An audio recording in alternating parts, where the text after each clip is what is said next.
திருப்பத்தூர் மாவட்டம் வாணியம்பாடி அருகே அரசு அதிகாரிகள் ஆளும் கட்சியின் கைக்கூலியாக செயல்படுவதாக பொதுமக்கள் குற்றம் சாட்டியுள்ளனர்.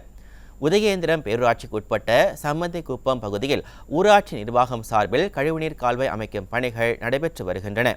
இதற்காக அங்கு பல ஆண்டுகளுக்கு மேலாக செயல்பட்டு வந்த ரேஷன் கடை கட்டடம் மற்றும் கார்த்திக் என்பவருக்கு சொந்தமான கழிவறை ஆகியவற்றை அகற்றக் கோரி மாவட்ட ஆட்சியர் அலுவலகத்தில் திமுக ஊராட்சி மன்ற தலைவர் லாவண்யா ராஜேந்திரன் மனு அளித்தார். இந்த நிலையில் வருவாய்த்துறையினர் முன் அறிவிப்பின்றி கட்டடங்களை அகற்றும் பணியில் ஈடுபட்டனர்.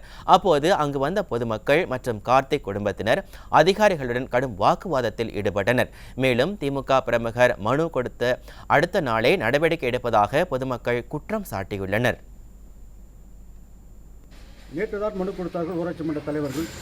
அது ஒரே நாளில் எந்த ஒரு உத்தரவு இல்லாமல் இடிக்கப்படுகிறது எப்படி என்பது கேள்விக்குறியாக உள்ளது. அரசு அதிகாரிகள் இதன் மீது நடவடிக்கை எடுத்து எங்களுக்கு கழிவுநீர் கால்வாய் தேவையில்லை என்பதை உறுதியாக கூறுகிறோம். ஊராட்சியில் பல இடங்களில் புறம்போக்கு நிலம் ஆக்கிரமிப்பு இடம்பெற்றுள்ளன. அவையெல்லாம் அகற்றாமல் குறிப்பாக இந்த இடத்தை மட்டும் அகற்றப்படுவது கேள்விக்குறியாக உள்ளது. இதற்காக உறுதுணையாக வட்டாட்சியர் அவர்களும் போலீசார் அவர்களும் உறுதுணையாக செயல்படுவார்கள். இதற்கான எந்த உத்தரவும் இதுவரை பெறப்படவில்லை.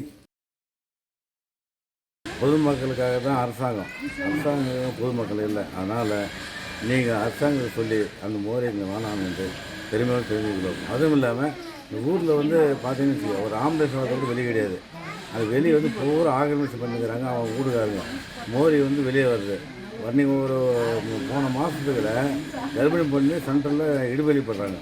இடுபலி ஆம்புலன்ஸ் வரல. நாங்கள் தான் தூக்கிட்டு போயிட்டு அந்த ஆம்புலன்ஸ்லேயே ஏற்றணும். அது முக்கியமாக நம்ம கலெக்டர் சார் சொல்லி இந்த ஊர் நிலத்தை அளக்குமாறு கொஞ்சம் கேட்டுக்கொள்கிறோம்.